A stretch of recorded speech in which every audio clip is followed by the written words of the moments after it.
Each year, millions of people donate items to community-based Goodwill organizations, continuing a more than 100-year-old process to assist their friends and neighbors in receiving employment placement, training, and education. Each local Goodwill organization uses those donations to fuel a social enterprise that provides job opportunities and funds other important job placement and training programs to help people find jobs, earn paychecks, and build their careers. The idea for Goodwill Industries was born in Boston in 1902 when Methodist minister Reverend Edgar J. Helms was in theological school. He was appalled by the conditions faced by the recent wave of Europeans arriving to America and how there was little being done to assist them in finding employment to take care of their families. Years later, while working at Morgan Memorial Chapel in Boston, Massachusetts, Helms knew help was needed to lessen the escalating numbers of people facing employment challenges in the city. As a result, Helms went door to door to Boston's wealthiest citizens with a burlap sack and asked not for money, but for clothes in need of repair. Helms employed people facing challenges to mend the clothes for a daily wage. He then sold those clothes back to the community, and the mission of Goodwill was born. Through his efforts, Helms learned there was more dignity in receiving a hand up, not a handout. When people learn skills to earn their own paychecks, they have the power to transform lives and communities. Helms believed in giving people a chance, not charity. By 1920, Goodwill began to expand across the United States. When the stock market crashed in 1929, local Goodwills stepped in to provide clothing and other goods to thousands of people in need. In 1926, the Methodist Church sent Helms on a mission around the world to spread the Goodwill story, stating that Goodwill is simply too powerful an idea to stay within the borders of one country. During World War II, local Goodwills assisted the war effort by not only putting people to work at home, but also collecting donations and goods that could be turned into equipment for the Army. In 1942, Helms passed away, leaving his wife Grace and 12 children to continue the Goodwill mission he had started 40 years earlier.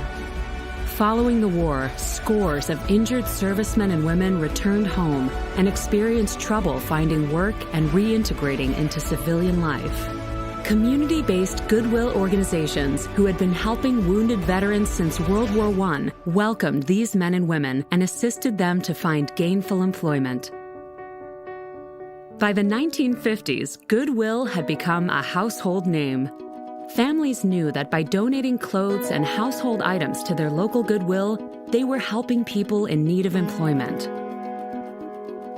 As donations continued to pour in, Goodwills employed more and more people to sort and organize the clothing and goods. Goodwills continued to offer greater numbers of services to help people who wanted to grow their skills and find jobs.